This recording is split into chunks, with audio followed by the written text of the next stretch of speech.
الحمد لله الذي وحده والصلاة والسلام على من لا نبي بعده وبشانه قال جل وعلا إن الله وملائكته يصلون على النبي يا أيها الذين آمنوا صلوا عليه وسلموا تسليما اللهم صل على محمد وعلى آل محمد كما صليت على إبراهيم وعلى آل إبراهيم إنك حميد مجيد اللهم بارك على محمد وعلى آل محمد كما باركت على إبراهيم وعلى آل إبراهيم إنك حميد مجيد أما بعد فأعوذ بالله من الشيطان الرجيم بسم الله الرحمن الرحيم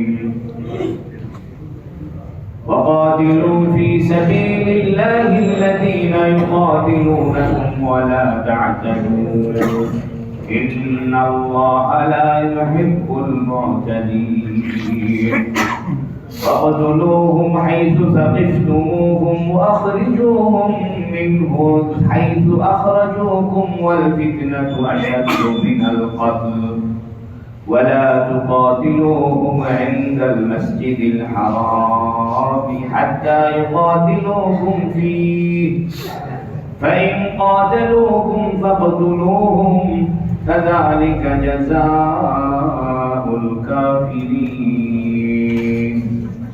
صدق الله العظيم الحمد لله দীর্ঘ এক মাস পরে আল্লাহ তাবারাক ওয়া তাআলা তার কালাম আল্লাহর ঘর মসজিদে বসে আল্লাহর কালাম শোনার তৌফিক আমাদেরকে দান করেছেন আলহামদুলিল্লাহ।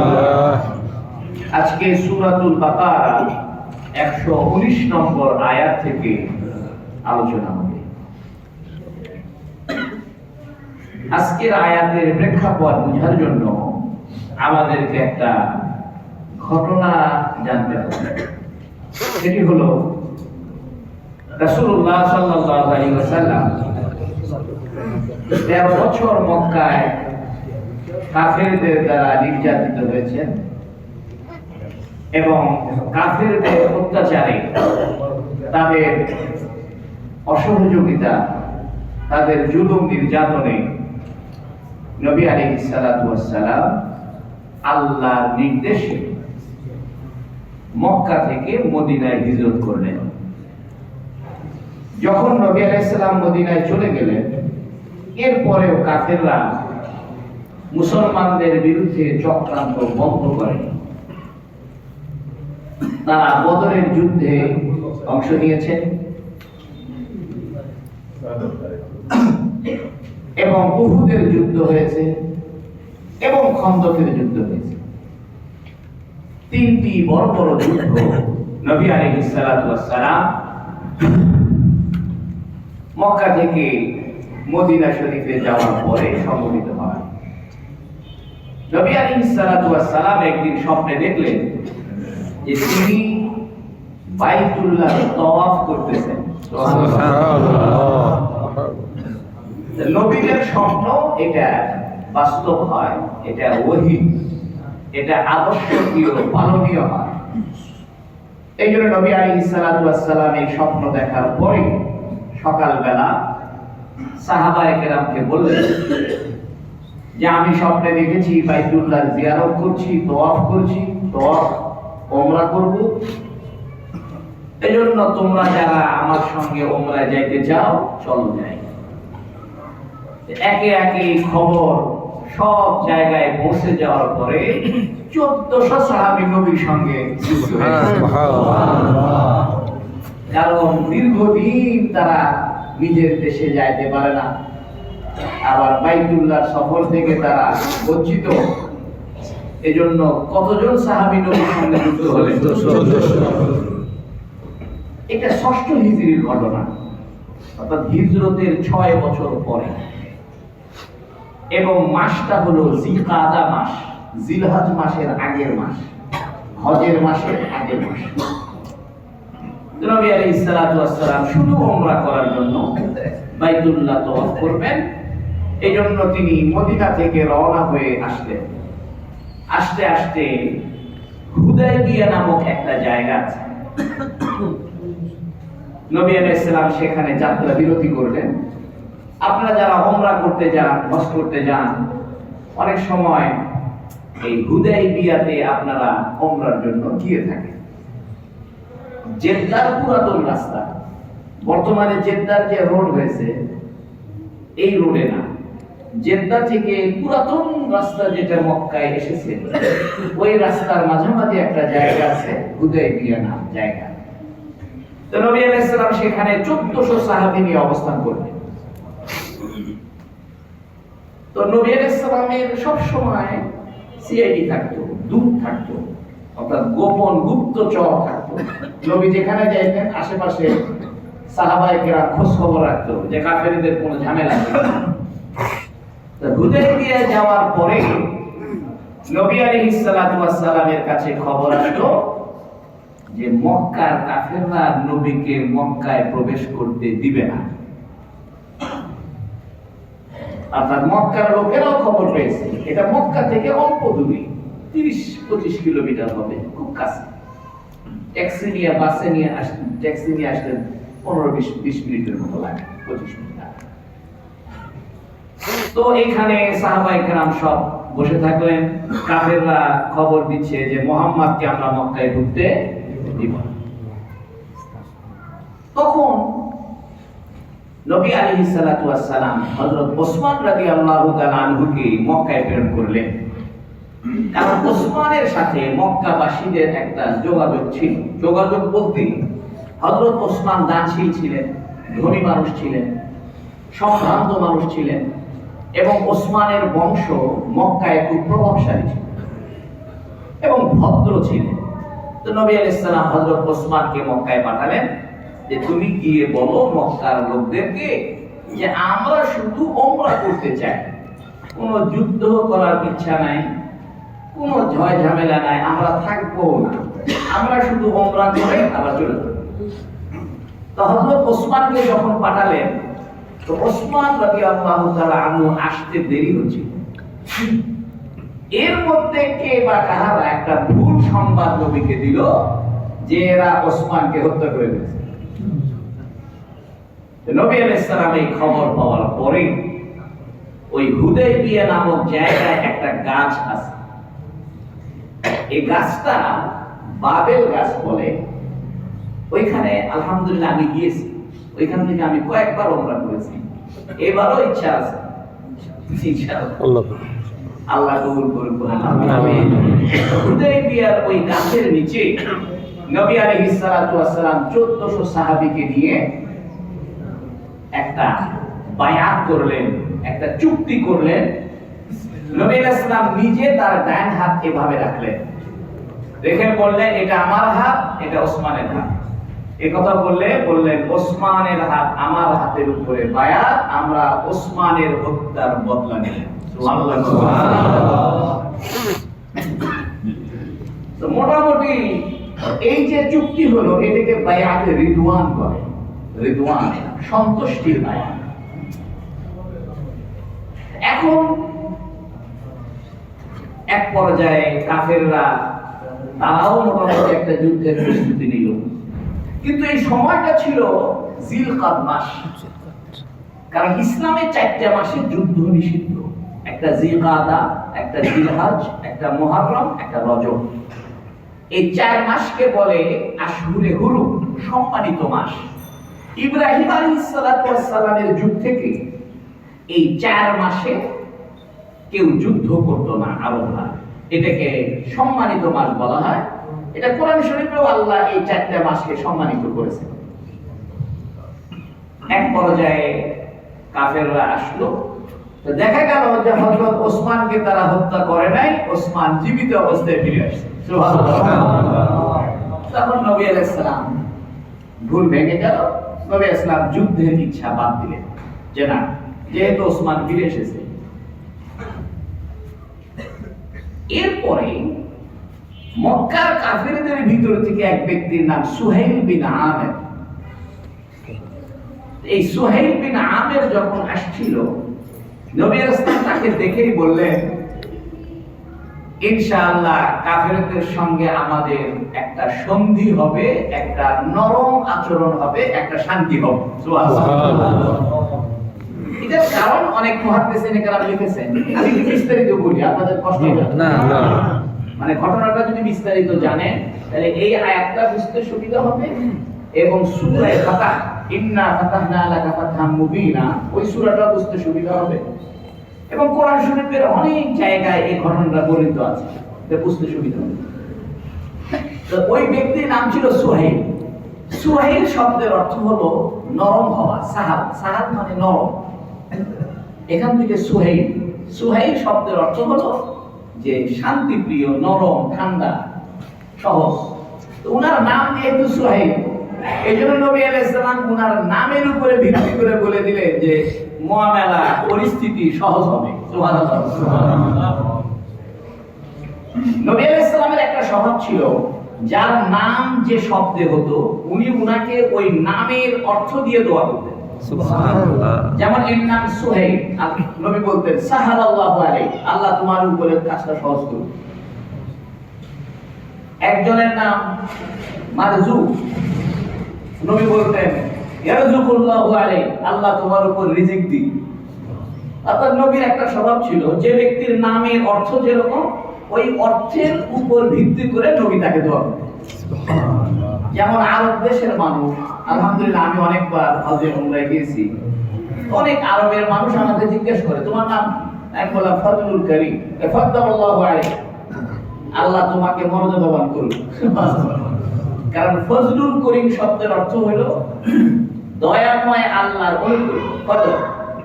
এই ফজল থেকে তারা দোয়া, এটা একটা আরবদের স্বভাব এবং নবীও এটা করতেন, তো মানুষটা খুশি হতো।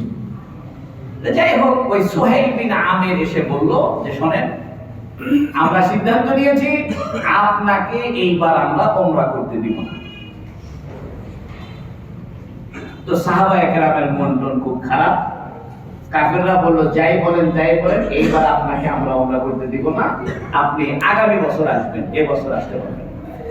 অনেক দেন দরবার হওয়ার পরে একটা চুক্তি হয় কাফেরদের সাথে। এই চুক্তিকে বলে হুদায়বিয়ার সন্ধি। আপনারা অনেক স্কুল কলেজে এটা পড়েছেন, স্কুলেও অনেক সময় কলেজে এটা পড়েছেন। এটাকে হুদায়বিয়ার সন্ধি বলে। এই সন্ধি লেখা হলো, লেখার শুরুতে লেখা হলো, লেখলেন হযরত আলী। হযরত আলী লিখলেন বিসমিল্লাহির রাহমানির রহিম। কাফেররা বলতেছে এটা রহমান রহিম বাদ দাও। কাফেররা আল্লাহকে মানে, কিন্তু আল্লাহর একটা গুণ হলো রহমান, একটা গুণ হলো রহিম, এটা কাফেররা মানবে না। কারণ বিসমিল্লাহির রাহমানির রহিম এটা কোরআন শরীফের আয়াত।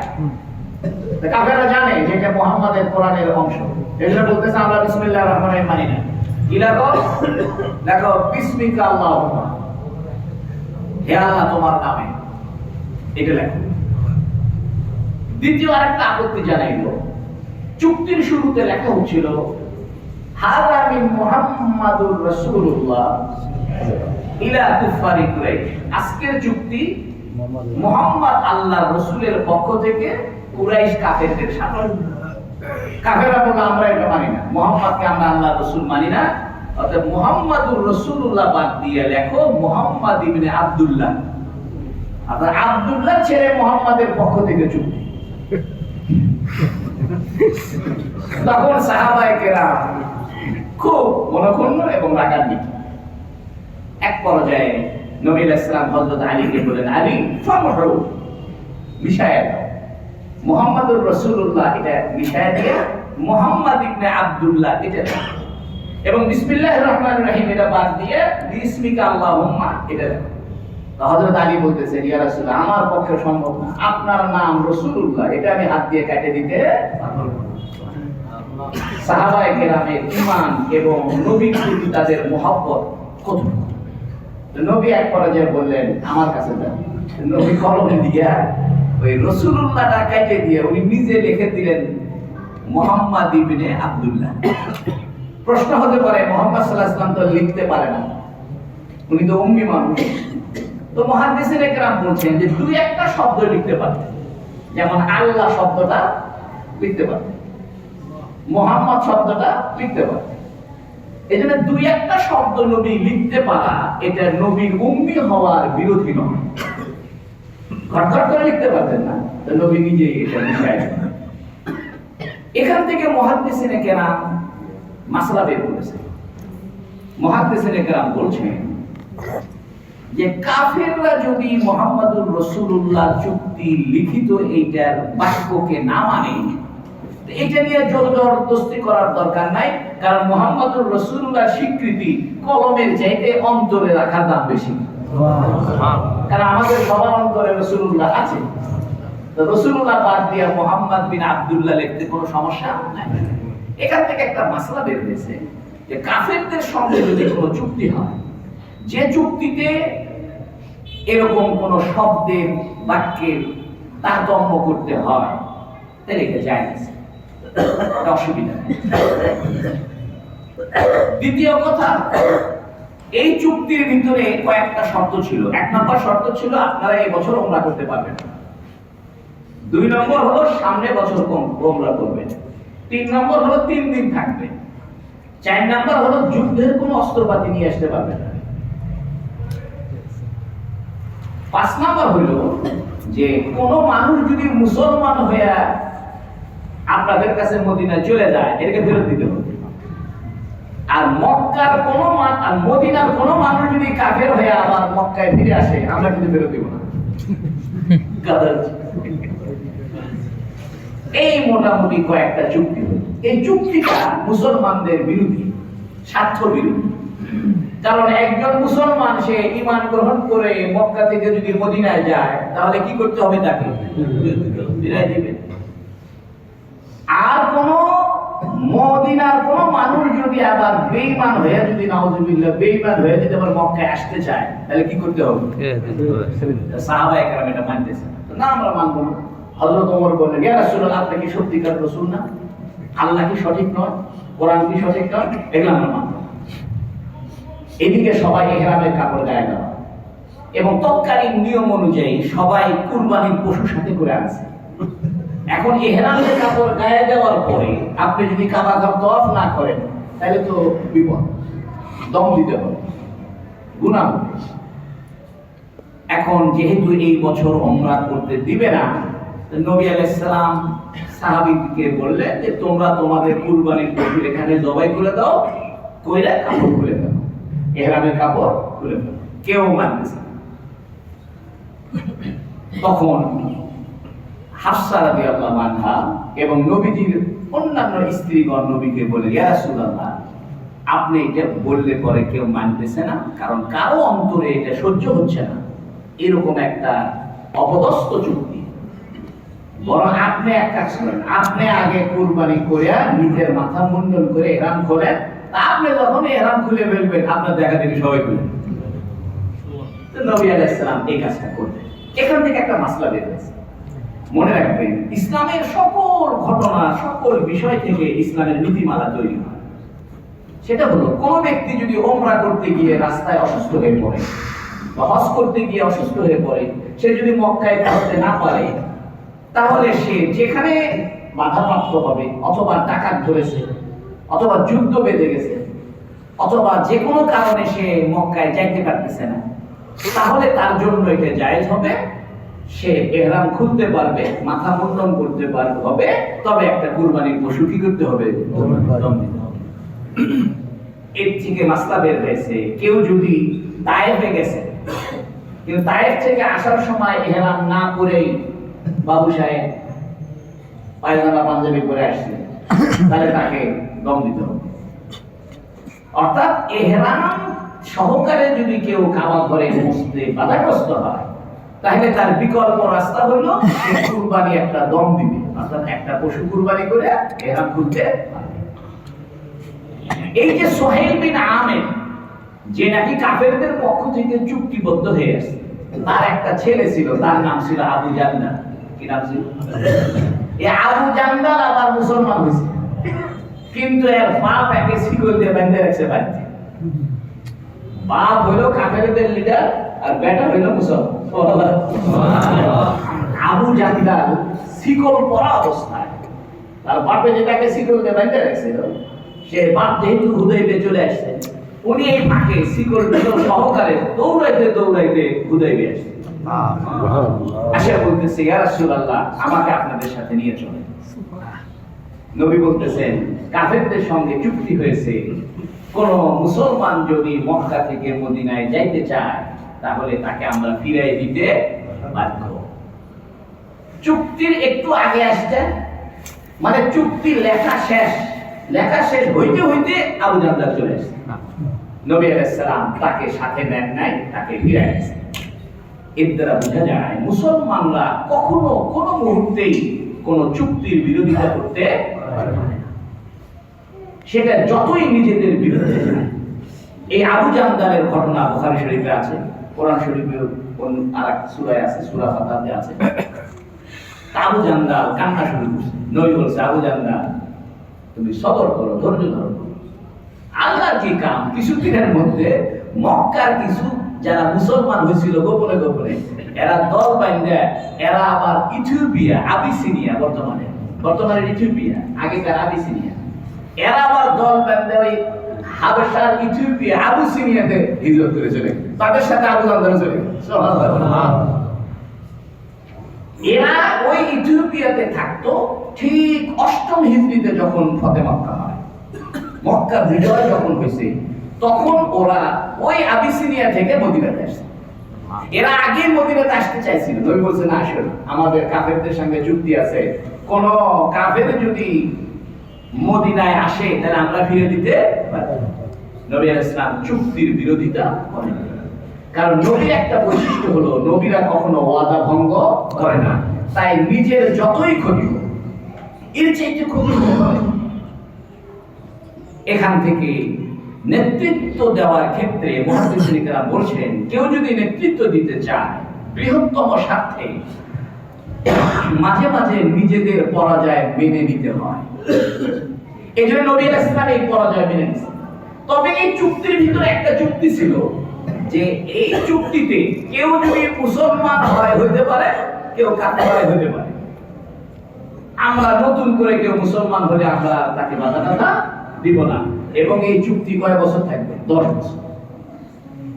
ইসলামের ইতিহাস সাক্ষী, এই চুক্তির পরে হাজার হাজার মানুষ মুসলমান হয়েছে এবং যুদ্ধ বন্ধ ছিল, চুক্তি হয়েছে। এই জন্য আশেপাশের বিভিন্ন মানুষ মুসলমান হয়েছে। এত পরিমাণ মানুষ মুসলমান হয়েছে, প্রায় ১.৫ লক্ষ মানুষ মুসলমান। এই ১.৫ লক্ষ মানুষ ওই ৮ম হিজরিতে এই চুক্তির কারণে সাময়িক নিজের ক্ষতি মেনে নিয়ে, নিজের স্বার্থ ছেড়ে দিয়ে একটু নমনীয় হওয়ার কারণে আল্লাহ পাক মক্কা বিজয়ের মতো একটা মহান বিজয় তাদেরকে দান করেছেন। এটা আল্লাহ কোরআন শরীফে সূরা ফাতহার মধ্যে নাযিল করেছেন, ইন্না ফাতাহনা লাকা ফাতহাম মুবিনা। এই যে নবী আলাইহিস সালাম চুক্তি করে চলে যাচ্ছেন, রাস্তার ভিতরে যাইতে যাইতে উটের উপরে জিবরাইল আলাইহিস সালাম আসেন। আচ্ছা, এই সূরা নাযিল করেছে, ইন্না ফাতাহনা লাকা ফাতহাম মুবিনা। হে নবী, আমি আপনাকে একটা মহান বিজয়ের সুসংবাদ দিলাম। সুবহানাল্লাহ। এই মহান বিজয় মক্কা বিজয়। এজন্য নেতৃত্বের ক্ষেত্রে মাঝে মাঝে নিজের কিছু স্বার্থ ত্যাগ করতে হবে, নিজের কিছু ক্ষতি মেনে নিতে হবে, এটা ভবিষ্যতের উপকারের জন্য। এই জন্য নবী আলাইহিস সালাম এটা মেনে নিয়েছেন। এখন আসেন, পরের বছর ৭ম হিজরি নবী আলাইহিস সালাম মক্কা করার জন্য আসলেন। আসার পরে পরের বছর 1 বছর পরে আসার পরে এখান থেকে একটা মাসলা বের হয়েছে, কেউ যদি মান্যত করে যে আমি ওমরা করব, মান্যত করে, তাহলে তাকে ওমরা করতেই হবে। কাবা ঘরে যাওয়ার কেউ যদি মান্যত করে তাহলে তাকে যেতেই হবে। যেহেতু নবী আলাইহিস সালাম স্বপ্নে দেখেছেন, এখান থেকে একটা কথা মনে রাখেন, ওলামায়ে কেরাম বলেন কেউ যদি স্বপ্নে দেখে যে সে কাবা ঘরে গেছে বা তওয়াফ করতেছে, তাহলে ওলামায়ে কেরাম বলতেছেন আল্লাহ তাকে মৃত্যুর আগে হলেও হজ করার তৌফিক দান করুন। ওই যে নবী আলাইহিস সালাম স্বপ্নে দেখছেন, কোথায় গেছে? মক্কায় গেছে, তওয়াফ করতেছে। নবীর স্বপ্ন তো সত্য।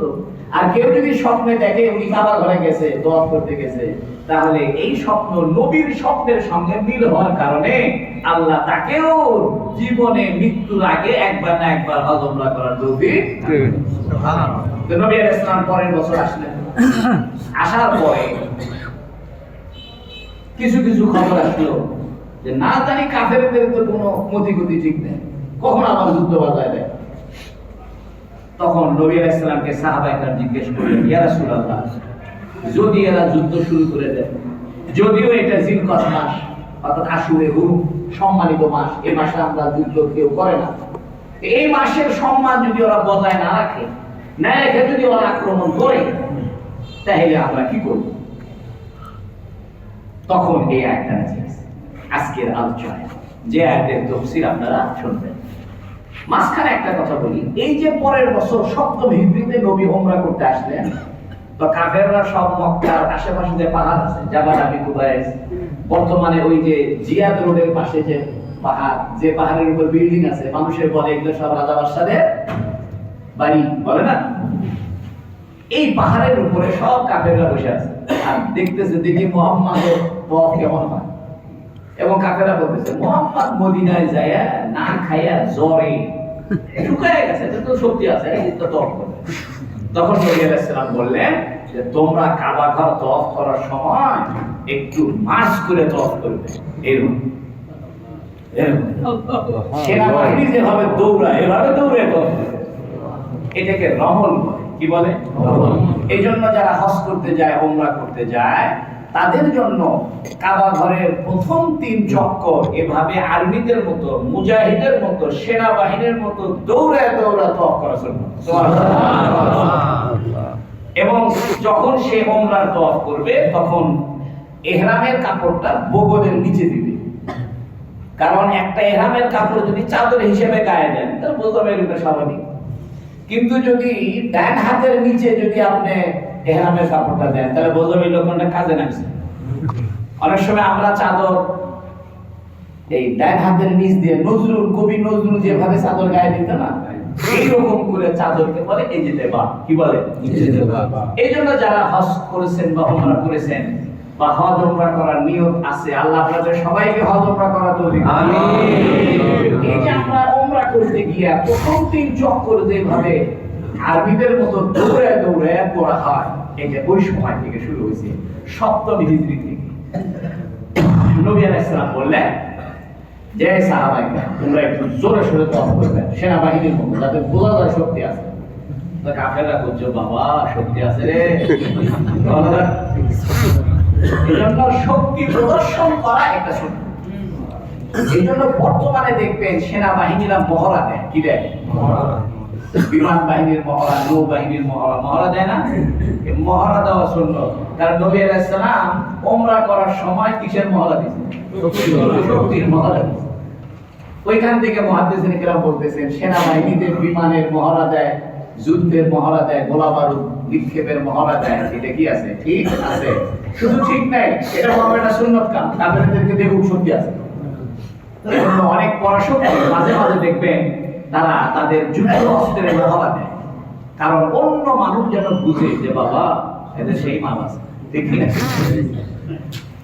এখন আসেন, সাহাবায়ে কেরাম বলেন ইয়া রাসূলুল্লাহ, এরা যদি এই আমরা মক্কায় যাওয়ার পরে, এটা পরের বছর কিন্তু 7ম হিজরিতে, এরা যদি আমার সাথে বাইরের মাইক চলে যায়, এই আজানের মাইক চলতেছে না, ও নতুন রন্ধনা ভাব আছে, যাই হোক পরের বছর যেটা নাকি সপ্তম হিজরিতে যখন নবী আলাইহিস সালাম গেলেন, তখন কাফের নবী আলাইহিস সালামকে সাহাবায়ে বলছেন, ইয়া রাসূলুল্লাহ, এরা যদি আমাদের সাথে যুদ্ধে জড়িয়ে পড়ে আমরা কি করব? কারণ জিলকাদ মাসে তো যুদ্ধ করা জায়েজ হবে না। তখন কোরআন শরীফ একটা দিয়েছে, ওয়াকাতিলু ফি সাবিলিল্লাহ, তোমরা আল্লাহর পথে যুদ্ধ করো। আল্লাযীনা ইউকাতিলুনাকুম, যারা তোমাদের সঙ্গে যুদ্ধ করে। অর্থাৎ আশুরা হুরুমের ভিতরে, এই সম্মানজনক মাসের ভিতরে যদি কাফের আক্রমণ করে, তাহলে তোমরাও আক্রমণ করবে, এতে কোনো বাধা নাই, এতে কোনো গুনাহ হবে না। তাই বলেছে, ওয়াকাতিলু ফি সাবিলিল্লাহ, তোমরা আল্লাহর পথে যুদ্ধ করো। কাদের সঙ্গে? আল্লাযীনা ইউকাতিলুনাকুম, যারা তোমাদের সঙ্গে যুদ্ধ করে। ওরা যদি যুদ্ধ করে তোমরা সাথ দিও, কারণ তোমরা তো সম্মান করবে না। ওয়ালা তা'তাদু, তবে সীমা লঙ্ঘন করো না। সীমা লঙ্ঘন মানে হযরত আব্দুল্লাহ বিন আব্বাস এটা তাফসীর করেছেন, এবং হাদিসের মধ্যে অন্য হাদিসে আছে যে শিশুদেরকে মারবে না, নারীদেরকে মারবে না, বৃদ্ধদেরকে মারবে না, অন্ধ, কানা, খোড়া, ল্যাংড়া এদেরকে মারবে না। এবং যে সমস্ত রাহে খ্রিস্টান পাদ্রী যারা শুধু ধর্ম নিয়ে পড়ে আছে, যুদ্ধের সাথে যুক্ত নাই, এদেরকেও তোমরা আঘাত করবে না। এখান থেকে বোঝা যায় মুসলমানদের যুদ্ধের ভিতরে শিশুদের নিরাপদ, নারীরা নিরাপদ, বয়স্ক নিরাপদ, অসুস্থ নিরাপদ, এবং যে সমস্ত কাফের যুদ্ধের ময়দানে আসেনি বা যুদ্ধ চায় না, তারা তাদের ধর্ম নিয়ে ব্যস্ত আছে, তাদেরকেও আক্রান্ত করা যাবে। কিন্তু বর্তমানে দেখেন এমন বম মারে, এলাকার শিশু মরে যাবে। তোমরা মুহাম্মদ সাল্লাল্লাহু আলাইহি ওয়াসাল্লামের বিরুদ্ধে বলো মুহাম্মদ যুদ্ধ করে, আরে মিয়া তোমরা কি করো? মুহাম্মদ তো বলছে শিশু মারবে না, মহিলা মারবে না, অসুস্থ মারবে না। তোমরা তো হসপিটালে বম মারে গাজায় হাজার হাজার মানুষ মারবে। আমেরিকা কি করতেছে? বম মারা দিচ্ছে, এলাকার ভিতরে শিশু, মহিলা, বাচ্চা, অসুস্থ সবাই মারা যাচ্ছে। এটা ইসলাম বৈধ বলে। এজন্য মানে মুসলমানদের যুদ্ধের একটা জায়গায় অসুবিধা কি জানেন? কাফেররা তো ধাম করে বম মেরে পুরো এলাকা শেষ করে দিল, কিন্তু মুসলমানরা ধাম করে বম মেরে পুরো এলাকা শেষ করে দেওয়ার তো অনুমতি নেই। কারণ এখানে শিশু আছে, নারী আছে, বয়স্ক আছে, অসুস্থ আছে। তাই আল্লাহ বলছেন, ফাকাদিলু ফি সাবিলিল্লাহ, তোমরা আল্লাহর পথে যুদ্ধ করো। তাহলে বুঝা গেল যুদ্ধ হবে আল্লাহর খুশি করার জন্য।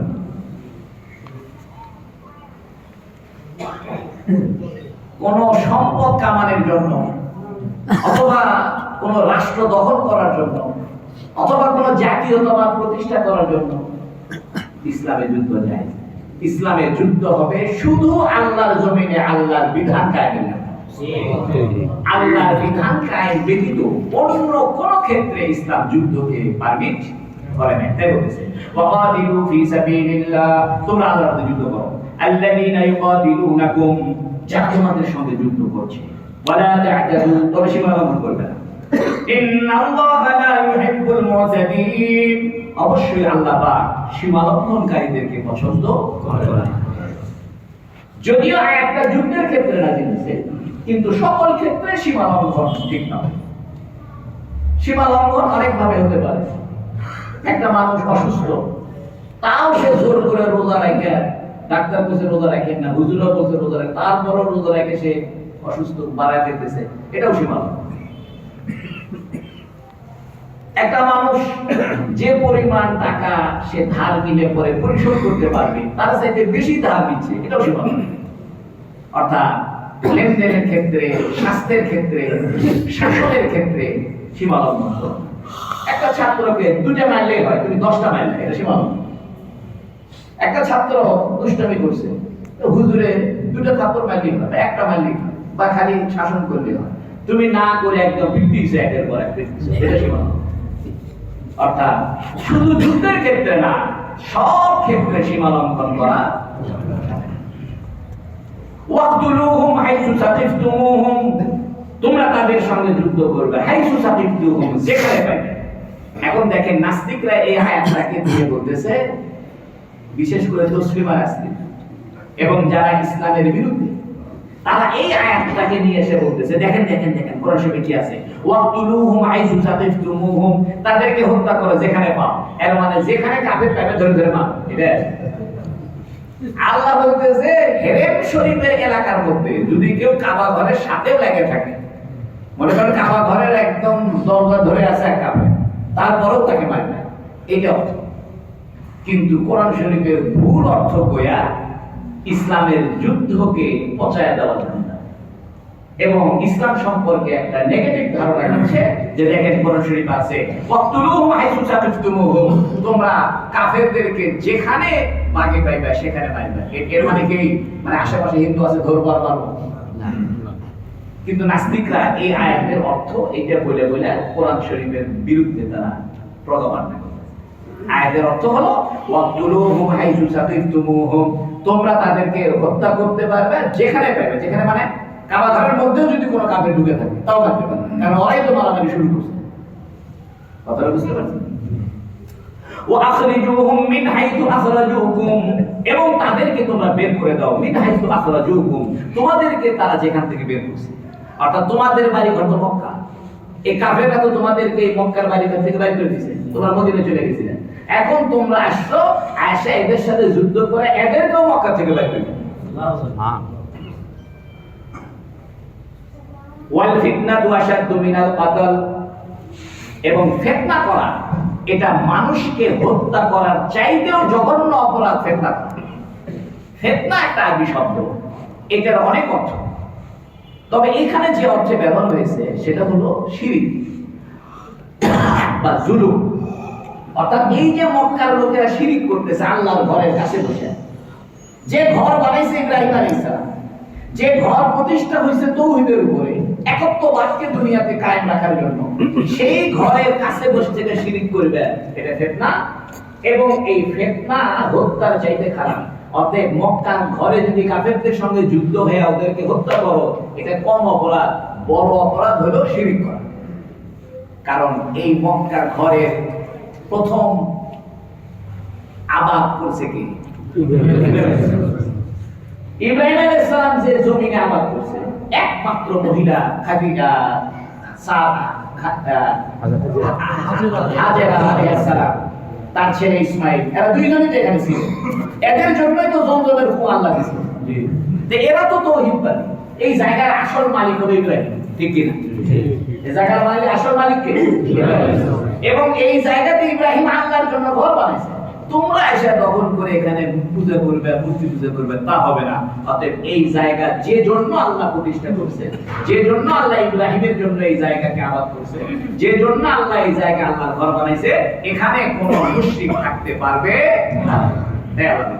ওয়াকতুলুহুম হাইসু সাকিফতুমুহুম ওয়া আখরিজুহুম মিন হাইসু আখরাজুকুম, তোমরা তাদেরকে হত্যা করো যেখানে তাদেরকে পাবে। যেখানে মানে যেখানে সেখানে পাবো, সেটা কোথায়? হেরেমের এলাকা, হেরেম শরীফ এলাকা। ওয়াল ফিতনাতু আশাদ্দু মিনাল কাতল, হত্যার চাইতে ফিতনা জঘন্য কাজ। ওয়ালা তুকাতিলুহুম ইনদাল মাসজিদিল হারাম, তোমরা মসজিদুল হারামের কাছে তাদেরকে হত্যা করো না। হাত্তা ইউকাতিলুকুম ফি, যতক্ষণ না তারা মসজিদুল হারামে তোমাদেরকে হত্যা না। অর্থাৎ যুদ্ধ তোমরা শুরু করো না, তোমরা ওমরা করতে যাও, যদি ওরা তোমাদের সঙ্গে যুদ্ধ শুরু করে তাইলে তোমরা যুদ্ধ শুরু করো। এখানে আল্লাহ বলছেন ইনদাল মাসজিদুল হারাম, ইনদাল মাসজিদুল হারাম, ইনদা মানে কাছে। আপনারা জানেন এই যে কাবা ঘর, তার চতুর্পাশে যে ফাঁকা, এটাকে বলে মাতা। মাতাফের সাইড দিয়ে যে গোল করে যে মসজিদ, এটাকে বলে মসজিদুল হারাম। এই মসজিদ থেকেও আরো 20 কিলোমিটার, 22 কিলোমিটার, 19 কিলোমিটার দূরে দূরে কিছু পয়েন্ট আছে। যেমন জিরানা একটা পয়েন্ট আছে, হুদাইবিয়া একটা পয়েন্ট আছে, মসজিদে আয়েশা একটা পয়েন্ট আছে। এগুলো হলো হেরেমের সীমানা। কিসের সীমানা? হেরেমের সীমানা, হুদুদে হেরেম। এইজন্য মক্কায় কেউ যাওয়ার পরে যদি ওমরা করতে চায়, তাহলে তাকে আবার ওই আয়েশা মসজিদ যেতে হবে। কেন? ওটা হেরেমের সীমানার বাইরে। আপনি হেরেমের সীমানার বাইরে গিয়ে ইহরাম বোঝা আসতে হবে। শুধু আয়েশা মসজিদ না, হুদাইবিয়া থেকে করতে পারবেন, আবার জিরানা থেকে করতে পারবেন, আবার মসজিদ আয়েশা থেকে করতে পারবেন, আরো পয়েন্ট আছে। তো মোটামুটি এই 3টা পয়েন্টই মেইন। এই 3 পয়েন্ট থেকে আপনি আসতে পারেন। এই পুরো এলাকার নাম কি? হেরেম। এজন্য আল্লাহ এখানে ইনদাল মসজিদুল হারাম বলছে, মানে শুধু মসজিদে হারাম না, মানে মসজিদে হারামের কাছে। না, কাছে বলতে পুরো হেরামের। এইদিকে আয়েশা মসজিদ, জেদ্দার দিকে আপনার হুদায়বিয়া, তায়েফের দিকে হলো জিরান, এই পুরো এলাকা। হাত্তা ইয়াকাতিলুকুম ফি, যতক্ষণ না তারা তোমাদেরকে হত্যা না করে। ফাইন কাতালুকুম ফাকতুলুহুম, যদি ওরা কাফেররা তোমাদেরকে হত্যা করে ফাকতুলুহুম, তাহলে তোমরা হত্যা করো। এগুলো আয়াত বাদ দিয়ে খালি তসলিমা রাসূল ওই আয়াতটা করে ওয়াকতুলুহুম হাইসু সাকিতুম, কাফেরদেরকে মারো যেখানে পাও। কিন্তু আগের আয়াত কয় না, সামনের আয়াত কয়া বিশ্ববিদ্যালয়ের ছাত্রদের মাথা নষ্ট করে দিয়েছে। যারা একটু বামপন্থী, একটু বেশি উদার, ওদের মাথা নষ্ট করে। দেখো কোরআন শরীফ কি কয়, কাফেরদেরকে ধরবে পারবে। এটা মিথ্যা। আগের আয়াত আর পিছনের আয়াত করতে হবে না। আপনি বলে দিলেন এখানে পেশাব করিবেন, না করিলে 50 টাকা ফাইন। এটা কথা কথা হলো এখানে পেশাব করিবেন না, করিলে 50 টাকা ফাইন। আপনি না যদি ওই দিক নিয়ে যান তাহলে পেশাব না করলেই বিপদ, আর না যদি এই দিক নিয়ে আসেন তাহলে পেশাব না করা যাবে। এই নাস্তিকরা করে কি, কোরআন শরীফের আগে পিছনে যে আয়াত আছে এগুলো বাদশা দিয়ে ভুল ভাবে ইসলামকে কি করে উপস্থাপন। এই কাজটা নাস্তিকরা বেশি করে। এই আয়াতকে কেন্দ্র করে নাস্তিকদের খুব মাথা যে জঙ্গিবাদ, এই কোরআন শরীফের মধ্যে জঙ্গিবাদ আছে। নাউযুবিল্লাহ। আরে আল্লাহ বলতেছে কি, ফাইন কাতালুকুম, যদি কাফেররা তোমাদেরকে হত্যা করে ফাকতুলুহুম, তাহলে তোমরা মারবে। অর্থাৎ কাফেররা আক্রমণ করার আগ পর্যন্ত তোমরা আক্রমণ করবে না। এই কথা কে বলছে? তাহলে ওই আগের আয়াতটা ভুল বলেছে। কাযালিকা জাযাউল কাফিরিন, এরকমই কাফেরদের শাস্তি, কাফেরদের বিনিময়, তাদের প্রতিদান এটাই। ফাইন তাহাও, যদি তারা বিরত হয়, অর্থাৎ কাফেররা যদি আর তোমাদের সঙ্গে যুদ্ধ না করে, অথবা কাফেররা যদি আর শিরিক, মূর্তি পূজা এগুলো না করে, ফাইনাল্লাহা গফুরুর রহিম, অবশ্যই আল্লাহ পাক ক্ষমাশীল, দয়ালু। আল্লাহ বলেছেন এই পাক্কা কাফেররাও যদি শিরিক বাদ দেয় তাহলে আল্লাহ তাদের গুনাহও মাফ করে দেবে। বোঝা গেল শিরিকের গুনাহ কি হয়? মাফ হয়। কিন্তু অন্য আয়াতের মধ্যে আছে ইন্নাল্লাহা ইয়াগফিরুয যুনুবা জামিআ ইল্লা শিরকি, শিরিকের গুনাহ ছাড়া আল্লাহ না, ইন্নাল্লাহা লা ইয়াগফিরু আন ইউশরাকা বিহি, আল্লাহর সঙ্গে শিরিক করলে আল্লাহ এই গুনাহ মাফ করে না। আছে না কোরআনে? তো এখানে আল্লাহ বলতেছে আল্লাহ ক্ষমাশীল, দয়ালু। দুই আয়াতের মধ্যে দ্বন্দ্ব হয়ে গেল। এটার উত্তর হলো যে মৃত্যুর পরে শিরিকের গুনাহ আল্লাহ মাফ করে না, মৃত্যুর আগ পর্যন্ত শিরিকের গুনাহ মাফ করে না। অর্থাৎ কেউ যদি শিরিক করতে করতে মারা যায় তাহলে তার মাফ নেই। আর যদি মরার আগে গিয়ে শিরিক থেকেও তওবা করে আল্লাহ শিরিকের গুনাহ মাফ করে দেন। ওয়াকাতিলুহুম হাত্তা লা তাকুনা ফিতনাহ, দেখেন আল্লাহ এটা বিস্তারিত বলেছে। ওয়াকাতিলুহুম, তোমরা এই কাফেরদের সঙ্গে যুদ্ধ করো, হাত্তা লা তাকুনা ফিতনাহ, যতক্ষণ পর্যন্ত ফিতনা না থাকে। অর্থাৎ শিরিক, দুনিয়াতে শিরিক যেখানে যেখানে থাকবে এই সমস্ত শিরিককে মূলোৎপাটন করার জন্য তোমরা যুদ্ধ চালিয়ে যাবে। এই জন্য হযরত আবু সাঈদ খুদরি রাদিয়াল্লাহু আনহু এই আয়াতের তাফসীরে বলছেন যে আল্লাহ পাক পৃথিবীর প্রান্তে প্রান্তে কোথাও যদি শিরিক থাকে আমাকে যুদ্ধ করতে হবে। এই জন্য উনি সারা জীবন যুদ্ধ করতে করতে করতে করতে ইস্তাম্বুলে এসে শহীদ হয়েছেন। সুবহানাল্লাহ। আবু সাঈদ খুদরির কবর কোথায়? ইস্তাম্বুল, তুর্কিতে। কোথায় তুর্কি, কোথায় শহীদ হলেন? নবীর ইসলাম আরেকটা হাদিস আছে, আল জিহাদু মাযিন ইলা ইয়াউমিল কিয়ামা, কিয়ামত পর্যন্ত জিহাদ থাকবে। তাই আল্লাহ বলেন ওয়াকাতিলুহুম হাত্তা লা তাকুনা ফিতনাহ, যুদ্ধ তাদের সঙ্গে করতে থাকো, হাত্তা লা তাকুনা ফিতনাহ, যতক্ষণ না ফিতনা মূলোৎপাটন না হয়। ওয়া ইয়াকুনুদ দীনু লিল্লাহ, পুরা দিন, পুরা জীবন ব্যবস্থা যতক্ষণ পর্যন্ত আল্লাহর জন্য না হয় যুদ্ধ চালায়। কারণ কি? গোটা পৃথিবীতে আল্লাহর দ্বীন কায়েম না হওয়া পর্যন্ত জুলুম শেষ হবে। এই জন্য দেখেন আমেরিকা সুযোগ পাইলেই মারে দিচ্ছে, ইরান এক মারে দেয়, ওইদিকে আপনার ইহুদিদেরকে লাগাই দিচ্ছে গাজায় মার। আবার চান্সে আছে বাংলাদেশেও যদি সুযোগ পায় ঢুকে যাবে, দেখবেন ঢুকে যাবে। আমি এটা বলতে মানুষ বলে আমি আমেরিকা তো যাই হোক। তবে ইসলাম বলছে যে দেখো দুটা রাস্তা, একটা হলো তুমি কাফেরদেরকে দাওয়াত দাও, যদি কাফেররা দাওয়াত গ্রহণ করে যুদ্ধ করো। 2 নম্বর, তুমি কাফেররা যদি ইসলাম গ্রহণ না করে জোর করো না। ওই যে লা ইকরাহা ফিদ-দীন, আরেকটা আছে লা ইকরাহা ফিদ-দীন, ধর্মের ব্যাপারে কি নেই, বাড়াবাড়ি নাই, লাকুম দীনুকুম ওয়ালিয়া দীন। ওই আয়াত আর এই আয়াতের সাথে সামঞ্জস্য বিধান করে মুফাসসিরিন কেরাম বলছেন, আব্দুল্লাহ বিন আব্বাস বলছেন যে কাফেরদের সঙ্গে দুটা রাস্তা, হয় দাওয়াত দিবেন, দাওয়াত দিলে যদি ইসলাম গ্রহণ করে আলহামদুলিল্লাহ, আর যদি দাওয়াত গ্রহণ না করে বলবে জিজিয়া দাও। কি দাও? জিজিয়া দাও, ট্যাক্স দাও। কেন? মুসলমানরা যাকাত দিচ্ছে 40 টাকা, 1 টাকা, 100 টাকা, 2.5 টাকা। আর কাফেরদের কোনো যাকাত নাই, এরা সমানে বোম মানায়, সমানে চাঁদের দেশে যায়, মঙ্গল গ্রহে যায়। তো তুমি কি খেয়াল নেই যে পুরো পৃথিবী একটা পরিবার, গ্লোবালাইজেশন, গোটা পৃথিবী একটা কি পরিবার। এক পরিবারের মধ্যে মনে করেন 4 ভাই, এক ভাই ধনী আরেকজন গরিব, যাই বড় লোক ওই খালি পোষ মারে, কাল লন্ডন, কাল সিঙ্গাপুর, কাল থাইল্যান্ড ঘুরে বেড়ায়, আরেক ভাই অসুখ হয়ে চিকিৎসা করে পারে। তো গোটা পৃথিবীতে একটা পরিবার। যাকাত দাও, যাকাত দিলে পরে ধনী গরিবের দ্বন্দ্ব কমে আসে। এখন মুসলমানরা যাকাত দিচ্ছে, তোমরা যাকাত দিচ্ছ না। মনে করেন গোটা পৃথিবীতে ধরেন 100 কোটি টাকা আছে, এটা উদাহরণ দিন, গোটা পৃথিবীতে কত আছে? আর কাফেররাই মনে করেন যে 70 লাখ দখল করে আছে, আর 30 লাখ আছে মুসলমানদের। তো মুসলমানরা যত এই যাকাত টাকা দিক, বাকি 70% টাকা চলে আসে। তাহলে গোটা পৃথিবীতে অর্থনৈতিক ভারসাম্য কি ফিরবে? না। হ্যাঁ, অধিকাংশ টাকা কাদের কাছে? কাফেরদের কাছে। এই জন্য আল্লাহ বলছে যে মুসলমানরা যাকাত দিবে, আর কাফেররা যদি ইসলাম গ্রহণ না করে তাহলে বাড়াবাড়ি করো না, লাকুম দীনুকুম ওয়ালিয়া দীন, ছেড়ে দাও, লা ইকরাহা ফিদ-দীন, ধর্ম নিয়ে বাড়াবাড়ি নাই, তবে ট্যাক্স দিতে হবে। কারণ গোটা পৃথিবী একটা পরিবার। কথা বুঝছেন? এই জন্য ইসলাম অর্থনৈতিক সাম্য, ধনী গরিবের দ্বন্দ্ব, শ্রেণী দ্বন্দ্ব মিটারের জন্য রাস্তা দিতে রাখছে।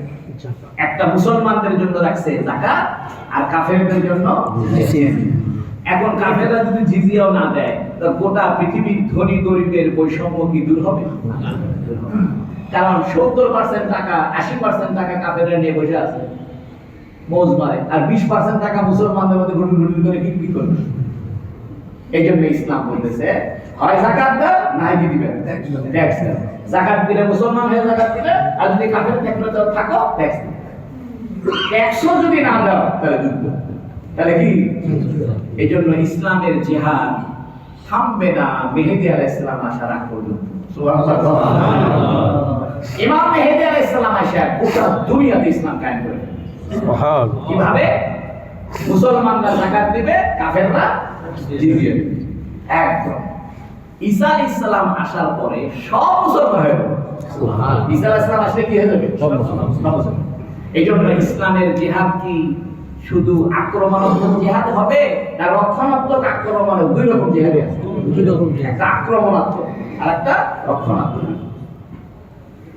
এটা আল্লাহ আক্রমণাত্মক যুদ্ধের কথা বলতেছে। আগে বলো রক্ষণাত্মক, আগে বলতে তোমরা নিজেরা বাঁচো, ওরা না মারলে পারবে না। এখন হচ্ছে ওয়াকাতিলুহুম হাত্তা লা তাকুনা ফিতনা, ওদের সাথে যুদ্ধ করো যতদিন ফিতনা দূর না হয়। অর্থাৎ পৃথিবীতে হয় তাওহীদ প্রতিষ্ঠা হয়, যাকাত দিবে, আর না হয় কাফেররা কি দিবে? তাও যদি না দাও তাহলে যুদ্ধ। তাই আল্লাহ বলছেন এই একই আয়াতের মধ্যে, একই পৃষ্ঠার মধ্যে 2 রকম যুদ্ধের কথা আল্লাহ বলে দিলেন। ওয়াকাতিলুহুম হাত্তা লা তাকুনা ফিতনা ওয়া ইয়াকুনা আদ-দীনু লিল্লাহ। যদি তারা বিরত হয়, অর্থাৎ জিজিয়া দিতে রাজি হয়, অথবা শিরক না করে, ফালা উদওয়ানা ইল্লা আলা যালিমিন, তাহলে কোনো বাড়াবাড়ি করো না, তবে জালেমদের বিরুদ্ধে। অর্থাৎ ট্যাক্সও দিবে না, আবার ইসলামও গ্রহণ করবে না, তা চলবে না, করবে না। এই জন্য ইসলাম কি এলাকার ধর্ম না গোটা পৃথিবীর ধর্ম? মাঝখানে একটা কথা শুনুন, আল্লাহ এখানে বলতেছেন কি দেখেন, ওয়াকতুলুহুম হাইসু সাকিফতুমুহুম ওয়া আখরিজুহুম মিন হাইসু আখরাজুকুম। আল্লাহ এখানে ক্লিয়ার করে দিয়েছেন, তোমরা তাদের সাথে যুদ্ধ করো যেখানে পাইবা, ভাগে পাইবা, এবং তাদেরকে বাইর করে দাও তোমাদেরকে যারা এখান থেকে কি করছে। এই আয়াত থেকে প্রমাণিত হয়েছে মক্কা বিজয়ের পর থেকে নিয়ে মক্কা এবং মদিনায় কোনো কাফের ঢুকতে পারবে না। সুবহানাল্লাহ। আজও পর্যন্ত এটা বলবৎ আছে। খেলার কথা মনে করবেন, 1400 বছর ধরে এটা বলবৎ আছে। মক্কা এবং মদিনায় কোনো কাফের ঢুকতে পারবে না, কারণ মক্কা এবং মদিনা, মক্কা হলো ইব্রাহিমের আবাদ করা জায়গা, মদিনা হলো মুহাম্মদ সাল্লাল্লাহু আলাইহি ওয়াসাল্লাম আবাদ করা জায়গা। অতএব এই দুই জায়গার মধ্যে কোনো মুশরিকের চান্স নাই। নবী ইসলাম পুরো বলে দিয়েছেন, আখরিজু ইয়াহুদা ওয়ান নাসারা মিন জাজিরাতিল আরব। সহিহ হাদিস, নবী বলে দিয়েছেন এই জাজিরাতুল আরব অর্থাৎ ইউফ্রেটিস নদীকে বলে ফোরাত নদী, আর দজ্জালা নদীকে বলে টাইগ্রিস নদী। টাইগ্রিস নদী হলো দজ্জালা নদী, আর ইউফ্রেটিস নদী হলো ফোরাত নদী। এই দুইটা নদী একত্রিত হয়ে যে একসাথে হয়েছে এটাকে কয় শাতিল আরব। কি কয়? শাতিল আরব। ওই যে নজরুলের কবিতা আছে না, শাতিল আরব, শাতিল আরব। আমরা তো জানলাম না কিছু, বুঝলেন? কোরআন হাদিস পড়ার দান্দার করলাম একটু জানলাম। ওই ইউফ্রেটিস নদী আর দজ্জালা নদী, ফোরাত এবং দজ্জালা, টাইগ্রিস আর ইউফ্রেটিস, এই দুইটা নদী একত্রিত হয়ে যে মোহনার মিলে হয়ে আরবের মধ্যে ঢুকছে, ওই জায়গার নাম শাতিল আরব। আর ওই পুরো অঞ্চল, দুইটা নদী যেখানে একত্রিত হয়ে পুরো অঞ্চলকে আরবের একটা ভূখণ্ডকে বিভক্ত করছে, ওটাকে বলে জাজিরাতুল আরব। কি বলে? জাজিরাতুল আরব। এটার আরেকটা নাম আছে হেজাজ। কি নাম? ওই যে মক্কার মদিনাকে একসাথে কি বলে? হেজাজ। তো নবী আলাইহিস সালাম বলেছেন, আখরিজুল ইয়াহুদা ওয়ান নাসারা মিন জাজিরাতিল আরব, অর্থাৎ এই মক্কা এবং মদিনার এই ভূখণ্ড, দজ্জালা আর ফোরাত নদী মিলিত হয়ে যে শাতিল আরব হয়েছে, এবং শাতিল আরব যে মূল আরব অঞ্চল থেকে বিভক্ত করে মক্কা মদিনাকে পৃথক করেছে, যেটাকে হেজাজ বলে, জাজিরাতুল আরব বলে, এই অঞ্চলে কোনো কাফের ঢুকতে পারবে না। কেন? কেউ বলতে পারে হুজুর মত প্রকাশের স্বাধীনতা আছে কিনা, আপনারা এটা কথা মক্কার কাফের ঢুকতে দেবেন না। আরে ভাই, ক্যান্টনমেন্টে সবাইকে ঢুকতে দেন? আপনার বেডরুমে সবাইকে ঢুকতে দেন? আপনার ক্যাশ বাক্স স্বর্ণ টর্ণ কোথায় রাখছেন সবাইকে নিয়ে দেখাচ্ছেন, আসলে দেখবেন দিয়ে দিচ্ছি। ক্যান্টনমেন্টের যদি সবার জন্য প্রবেশের অনুমতি না থাকে, তাহলে মুসলমানদের একটা গৌরব, একটা বাহাদুরি, একটা জোর, একটা শক্তি, যে আমাদের এই মক্কার ভূমি এখানে আবাদ করেছে ইব্রাহিম, তিনি এই ঘর বানাইছে তাওহীদের উপরে। অতএব এই ঘরের এলাকার মধ্যে এসে আল্লাহর বিরুদ্ধে শিরিক করবে চলবে না। দুটা দুনিয়া ফাঁকা আছে, যা পারো বাইরে যা করো, এই ইব্রাহিমের এলাকার মধ্যে কোনো শিরিক চলবে না। সুবহানাল্লাহ। এই জন্য বর্তমান পর্যন্ত মক্কা এবং মদিনায় কোনো কাফের ঢোকা নিষেধ, ঢুকতে দেয় না। আল্লাহ বলছেন আশ-শাহরুল হারাম বিশ-শাহরিল হারাম, যে শোনো আশুরের হুরুম আশুরের হুরুমের মোকাবেলা। অর্থাৎ ওরা যদি নিষিদ্ধ মাসে যুদ্ধ করে, তোমরাও নিষিদ্ধ মাসে যুদ্ধ করছো, তাহলে তোমাদের কোনো অপরাধ নাই, কারণ ওরাও যে কাম করছে তোমরাও সেই কাম করছো। ওয়াল হুরমাতু কিসাস, এবং সম্মান রক্ষা এটা বদলা বদলির ব্যাপার। অর্থাৎ ওরা যদি মক্কা মদিনার সম্মান রক্ষা করতো, তাহলে তোমরাও যুদ্ধ করতে না। আর ওরা সম্মান রক্ষা না করে তোমাদেরকে আক্রমণ করছে, তোমরা সব মরে লাশ হবে। অতএব এখানে আর সম্মান দেখায় লাভ নাই, মক্কার ভিতরে যদি যুদ্ধ করে মার শুরু করে। ফামান ইতাদা আলাইকুম ফাতাদু আলাইহি বিমিসলি মা আতাদা আলাইকুম, ফামান ইতাদা আলাইকুম, অথবা যে ব্যক্তি তোমাদের উপর সীমা লঙ্ঘন করবে, ফাতাদু, তোমরাও তার প্রতিকার করো, আলাইহি, ওই ব্যক্তির উপরে, বিমিসলি মা আতাদা আলাইকুম, তারা তোমাদের উপরে যে পরিমাণ সীমা লঙ্ঘন করেছে। অর্থাৎ ইনসাফ ঠিক রাখো। কাফেররা যে পরিমাণ আক্রমণ করছে, যেভাবে আক্রমণ, তার চেয়ে বেশি করো না। কাফেররা হয়তো তোমাদের মাথা মুখে কেটে দিচ্ছে, তোমরা আবার মেরে হেলে দিবে। কাফেররা হয়তো তোমাদের দু একজনের হাত পা ভাঙছে, তোমরা আবার হত্যা করো না। ওরা যেরকম করতো সেরকম। সুবহানাল্লাহ। ইসলাম বলছে সীমা লঙ্ঘন, ওরা যে পরিমাণ ক্ষতি তোমাদের করেছে সে পরিমাণ। এটার একটা সীমানা আছে। সীমানাটা হলো যে আত্মরক্ষা করার জন্য যে পরিমাণ করা লাগে সেই পরিমাণ। একটা হাদিস আছে, যুদ্ধ শুরু হয়েছে, একটা কাফের যুদ্ধ করতে করতে বলতেছে লা ইলাহা ইল্লাল্লাহ মুহাম্মাদুর রাসূলুল্লাহ। তো খালিদ বিন ওলীদ তাও মেরে দিয়েছে। মেরে দেওয়ার পরে নবীর কাছে এই খবর গেছে যে যুদ্ধের মধ্যে একটা কাফের লা ইলাহা ইল্লাল্লাহ পড়ছে, খালিদ বিন ওলীদ তাও তাকে হত্যা করছে। তখন নবী আলাইহিস সালাম রাগান্বিত হয়েছে, চেহারা লাল হয়ে গেছে। নবীর চেহারা লাল হয়ে সাহাবীরা বুঝতো নবী কেঁপে গেছে। নবী বলতেছে খালেদ এটা কি কাজ করলেন? তো খালেদ রাদিয়াল্লাহু তাআলা আনহু বলছে ইয়া রাসূলুল্লাহ সে কাফের ভং ধরছে সেই তো লা ইলাহা ইল্লাল্লাহ হালে শাকাতটা কলব তুমি কি তার অন্তর ফেলে দেখছিলে?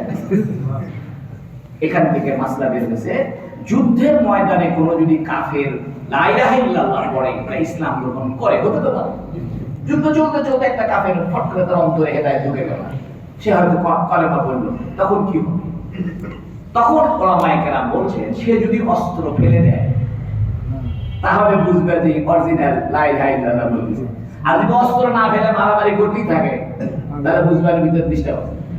তাহলে তাকে হত্যা করো না, তার হাতে মারো, এমন ভাবে তার হাতে মারো যাতে হাতের থেকে কি হয়ে যায় পড়ে যায়, অথবা পায়ের মধ্যে মারো যাতে পড়ে যায়, পড়ে যায় ধরে আনা তার জিজ্ঞেস করে কেন সত্যি যদি মুসলমান হুজুর এটা হবে সত্যি, তাহলে ঠিক আছে তাকে তাছাড়া তো সব কাফের বলবে লা ইলাহা ইল্লাল্লাহ লা ইলাহা ইল্লাল্লাহ যুদ্ধ করবেন কার সাথে? এই জন্য মুফাসসিরিন কেরাম বলতেছে এই আয়াত থেকে ফামানি তাদা আলাইকুম যে ব্যক্তি তোমাদের উপরে সীমা লঙ্ঘন করবে ফাতাকু আলাইহি তোমরা তার সেভাবে প্রতিকার করবে বিমিসলি মা তাদা আলাইকুম তোমাদের উপরে যে পরিমাণ তারা সীমা লঙ্ঘন করেছে সে অনুরূপ। ওয়াত্তাকুল্লাহ আল্লাহকে ভয় করো। সুবহানাল্লাহ বলতেছে যুদ্ধের ময়দানেও কাকে ভয় করো? আল্লাহকে। ওয়ালামু আন্নাল্লাহা মাআল মুত্তাকিন জেনে রাখো আল্লাহ মুত্তাকিদের সঙ্গে আছে। সুবহানাল্লাহ। তুমি যুদ্ধ করো আর যাই করো তাই করো, রাজনীতি করো আর যুদ্ধ করো তাই করো, যে দলই করো, জেনে রাখো আল্লাহ কাদের সাথে? মুত্তাকিদের সাথে। আল্লাহ বলেছে যুদ্ধের ময়দানে আল্লাহ তাকওয়ার কথা বলছে। ওয়াত্তাকুল্লাহ আল্লাহকে ভয় করো।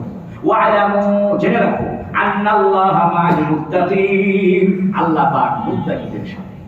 আরেকটা আয়াত বলি আমি, তাছাড়া এটা কমপ্লিট হবে না, আপনাদের কষ্ট হচ্ছে না? ওয়ানফিকু ফি সাবিলিল্লাহ তোমরা আল্লাহর পথে খরচ করো। ওয়ালা তুলকু বিআইদিকুম ইলা তাহলুকা তোমরা তোমাদের হাতকে ধ্বংসের দিকে ফেলে দিও না। এর মানে হলো হযরত আবু সাঈদ খুদরি এর ব্যাখ্যা দিয়েছেন যে তোমরা যুদ্ধের জন্য মাল খরচ করো, অর্থাৎ আল্লাহর পথে যুদ্ধের জন্য টাকা পয়সা খরচ করো। কারণ টাকা পয়সা খরচ না হলে যুদ্ধ করবে কেমনে? অস্ত্র কিনা লাগে না, যুদ্ধের রসদ লাগে, খাওয়া দাওয়া লাগে, তাই বলতেছে ওয়ানফিকু ফি সাবিলিল্লাহ আল্লাহর পথে খরচ করো। এই জন্য একটা মজার কথা শোনেন, ওসামা বিন লাদেনের নাম শুনছেন? লাদেন ওর দাদার নাম, দাদার নাম কি? লাদেন। ওর দাদা আন্তর্জাতিক মানে এই জন্য মক্কা মদিনা যে কনস্ট্রাকশন হয়েছে এটা বিন লাদেন গ্রুপের কাছে। এখনো দেখবেন, এখন আর নাই অবশ্য, আমি 4-5 বছর আগেও দেখছি যারা মক্কাতে পরিষ্কার পরিচ্ছন্ন করে ওদের গেঞ্জির পিছনে লেখা থাকতো মুআসসাসা বিন লাদেন, মানে Bin Laden group of company, অর্থাৎ বিন লাদেন গ্রুপের পক্ষ থেকে এই মক্কা মদিনা পরিষ্কার করা, এই করা সেই করে। পুরো যে মক্কা মদিনা বিল্ডিং, এই বিল্ডিং এর কনস্ট্রাকশনে কন্ট্রাক্টরি করছে কারা? এই লাদেন। এই লাদেন গ্রুপ এর যে দাদা লাদেন, এই লাদেন করছে কি বড় কন্ট্রাক্টর ছিল তো, আন্তর্জাতিক মানে কন্ট্রাক্টর ছিল। প্যারিসে বিল্ডিং করছে, লন্ডনে বিল্ডিং করছে, শত শত বিল্ডিং এদের আছে, কোটি কোটি টাকা মালিক। এই লাদেনের বাপ এইখান থেকে কিছু টাকা জমা রাখতো মুসলমানদের যুদ্ধের জন্য খরচ করার জন্য। এই টাকা রাখতে রাখতে রাখতে রাখতে বিলিয়ন বিলিয়ন টাকা হয়ে গেছে। মানে এদের নাতি হলো উসামা। এদের নাতি কি? উসামা করছে এদের ভাইদেরকে ডাকছে, একটা বলতে গেলে দাদা যে মান্যত করে এই যে যুদ্ধের জন্য টাকা জমা করে ছুঁয়ে গেছে, এই টাকা তো অনেক হয়ে গেছে, এটা খরচ করা লাগবে না? কোথায় খরচ করবে? কোথায় আফগানিস্তানে যুদ্ধ লাগছে রাশিয়ার সাথে, কোথায় খরচ করাবো? তখন এই বিন লাদেন গ্রুপের সমস্ত টাকা যেটা ওদের দাদা এই যুদ্ধের জন্য খরচ করার নিয়তে রাখছিল, সব টাকা পয়সা নিয়ে এই লাদেন চলে আসছে। ওর নাম লাদেন না, লাদেন ওর নাম উসামা। নাম কি? উসামা। ওই করেছে কি সব টাকা পয়সা আফগানিস্তানে চলে আসছে। আচ্ছা এই সব টাকা পয়সা আফগানিস্তানে তালেবানদের পিছনে খরচ। মানে আমেরিকা শয়তান গোটা পৃথিবীতে দেখাচ্ছে উসামা সন্ত্রাসী, উসামা আল্লাহর ওলি। ওদের গোটা পরিবার আল্লাহ ভক্ত। উসামার মতো একটা বাঘের বাচ্চা ছেলে দিকে আমেরিকা ভয় করেছিল, কিন্তু লিবিয়া, বুঝছেন, লিবিয়া প্রচার মাধ্যম ওসামা বিন লাদেনকে ফসায় দিয়েছে। ওসামা বিন লাদেন যদি চাইতো কোটি টাকার উপর শুয়ে থাকতে পারতেন, স্বর্ণের খাটের উপর শুয়ে থাকতে পারতেন। কিন্তু এই উসামা বিন লাদেন আফগানিস্তানের তোরা বোরা পাহাড়ের গুহার মধ্যে খেজুরের চাটায় বিছিয়ে শুয়ে থাকতেন। সুবহানাল্লাহ, বহুত বড় আল্লাহর ওলি। এবং সে ইসলামের জন্য তাদের বংশের ওই টাকাটা নিয়ে এসেছিল। আল্লাহ আমাদেরকেও যদি কোনোদিন ভারতের সাথে হিন্দুদের সাথে কোনোদিন যুদ্ধ লাগে, এই যুদ্ধের জন্য আমাদের কিছু টাকা জমা রাখার তৌফিক দান করুন। আগামীতে যদি হযরতে মাহদী আসেন, তাদের কাফেলার পিছনে খরচ করার জন্য ব্যবসায়ীরা যেন তাদের পরিবারকে বলে যায় যে টাকাগুলো রেখে গেছি, বংশ পরাক্রমে টাকা রেখে যাবো, জমাবো, ইমাম মেহেদীর সাথে তোরা যুদ্ধ করবি। খরচ করো ফি সাবিলিল্লাহ, আল্লাহর পথে খরচ করো। আবু সাঈদ খুদরি এটার একটা অন্য একটা ব্যাখ্যা দিয়েছেন। উনি বলতেছেন আল্লাহর পথে খরচ করো মানে আল্লাহর পথে জান খরচ করো। কি খরচ করো? জান। তো উনি বলতেন খালি টাকা দিলে হবে না, জান দিতে হবে। এই জন্য উনি সারা জীবন যুদ্ধ করছেন। যুদ্ধ করতে করতে করতে করতে উনি ইসলাম বলে এসে গিয়েছেন, শহীদ হয়ে গেছেন। ওয়ানফিকু ফি সাবিলিল্লাহ, এর দুটো অপশন, টাকা খরচ হবে, জান খরচ হবে। ওয়ানফিকু ফি সাবিলিল্লাহ, আল্লাহর পথে খরচ করো। ওয়ালা তুলকু বিআইদিকুম ইলা তাহলুকা, তোমরা তোমাদের হাতকে ধ্বংসের দিকে ফেলে দিও না। এর মানে যদি যুদ্ধের পিছনে খরচ না করো তাহলে তোমরা কিন্তু ধ্বংসে পড়বে। আরেকটা হলো যদি তোমরা যুদ্ধ বাদ দাও, কাফেরদের সঙ্গে জিহাদ বাদ দাও, তাহলে কিন্তু তোমরা ধ্বংস হবে। বাস্তবে তাই, মুসলমানরা জিহাদ ছেড়ে দিছে, মুসলমান রাষ্ট্রপ্রধানরা জিহাদ ছেড়ে দিছে, মুসলমানদের কপালে লাথি দিয়ে গুলি। ঠিক কি? আজকেই আরব বিশ্বের সমস্ত আরব দেশগুলো যদি এক হয়ে যায়, ইসরায়েল 2 ঘন্টা টিকতে পারবে না। শুধুমাত্র আরবের লোকেরা, সৌদি বলেন, মিশর বলেন, লেবানন বলেন, তারপরে আপনার সিরিয়া বলেন, এই সমস্ত দেশ আছে, এই দেশের রাষ্ট্রপ্রধানরা শুধু ক্ষমতার জন্য আমেরিকায় সালাম দিয়ে দেন। শুধু ক্ষমতা, সমস্ত আরব বিশ্ব এক হলে মাসলাহি করবে। এই জন্য আল্লাহ বলছেন তোমরা যুদ্ধ না করে অথবা যুদ্ধের জন্য খরচ না করে নিজেদের হাতকে ধ্বংসে ফেলো না। আজকে মুসলমানরা, রাষ্ট্রপ্রধানরা কাফেরদের সঙ্গে জিহাদ করা বাদ দেওয়ার কারণে আমরা ধ্বংস হই। এটা কার কথা? আমার না আল্লাহর কথা? আল্লাহর কথা। আল্লাহ কি ভুল বলছে? সঠিক কথা। এই জন্য দেখেন আফগানিস্তানে তালেবানরা জয়লাভ করেছে, এখন সবাই ওদেরকে সালাম দেয়। ভারতও সালাম, আমেরিকা সালাম দিয়েছে, আমেরিকা সালাম দিয়েছে, আমেরিকায় সেই দিন ওরা ধমক দিচ্ছে। এর মানে কি জানেন? সবাই মায়ের ভয় করে, মায়ের উপরে কোনো ওষুধ নাই, মায়ের ভয় করে যত কিছু করা মায়ের উপরে ওষুধ। আর মুসলমানরা মায়ের দিয়ে মরে গেলে জান্নাত, কাফেররা মরার ভয়ে ডুবে থাকে। এই জন্য মনে রাখবেন, ইসলাম আখলাকের দ্বারা প্রচার পেয়েছে, জিহাদের দ্বারা সুসংরক্ষিত হয়েছে। আজকে আফগানিস্তানে ওরা মনে করে যে সমস্ত ইসলামী শাসন জারি করছে, এগুলা গণতান্ত্রিক ভাবে ভোট করে গেলে পারল না। কাকু গুড়া আমেরিকা কেউ পাত্তা দিচ্ছে না, রাশিয়া, চায়না কাউ পাত্তা দিচ্ছে। সরাসরি 20 বছর যুদ্ধ করছে, আগে আমাকে ওরা ক্ষমতা এসে মহিলাদের লেখাপড়া বন্ধ করে দিচ্ছে। ভালো কাম করছিল। কি করেছে জানেন? আর কতদিন পরে 6 নম্বর সম্পর্কে করো, মেয়েদের ভার্সিটি আলাদা, ছেলেদের ভার্সিটি আলাদা করে তার ব্যবস্থা গোটা দুনিয়াতে হয়েছে। ইরে বাপরে বাপ, তালেবানরা মহিলাদের বন্ধ করে দিল। বন্ধ তো করবি, ইসলামের জন্য যুদ্ধ করবে, ক্ষমতার জন্য করবে। বাংলাদেশের জীবন ইসলাম কায়েম হবে। আমার তো শুনি কোন দল আছে গার্মেন্টস এর মেয়েদের যাওয়া বন্ধ করবে? আমাদের ঢাকা ভার্সিটি ছেলে আর মেয়ে আলাদা করে দিবি, কোন বাপের বেটা আছে? এই জন্য ইসলাম কায়েম হবে অস্ত্র জিহাদের দ্বারা। রাষ্ট্র মারে দেবে, দেশ আমার, চলো আমরা ভাগ। ঠিক ঠিক। আফগানিস্তানের মুজাহিদের প্রতি দেশ আমার, ভাগ। তখন আফগানিস্তানের যে রাষ্ট্র, ওদের যে মোল্লা বারাদার, মোল্লা বারাদারকে ওদেরকে জিজ্ঞেস করছে যে আপনারা উন্নতি করেন কেমন? 3টা কাম করছে। কি? 1 নম্বরে আমরা দুর্নীতি বন্ধ করেছি, 2 নম্বর নিরাপত্তা দিছি, 3 নম্বরে আমরা রাষ্ট্রীয় খরচ কমে দিছি। তো এই কাম করার জন্য এখন আফগানিস্তান গাড়ি তৈরি করতেছে, বাস বানাচ্ছে, ট্যাঙ্ক বানাবি ভাব। বাংলাদেশে ইউনুস সরকার গুলি বানানোর জন্য মিরর সরাইতে জায়গা দখল করে। পরিস্থিতি ভালো না। আমি একটা ছোট মানুষ কইলাম, সামনে যুদ্ধ আছে। কি আছে? যুদ্ধ। এই জন্যই তো গুলি বানানোর কারখানা বানাচ্ছে। এই জন্যই তো লালমনির হাতে 1000 শয্যা বিশিষ্ট হসপিটাল বানাচ্ছে। লালমনির হাটে 1000 সিটের হসপিটাল দরকার আছে। হসপিটাল বানাবো তুই রংপুরে বানানো হয়, তো গোবিন্দগঞ্জ বানানো হয়, একদম পঞ্চগড়ে বানানো, গরিব মানুষ।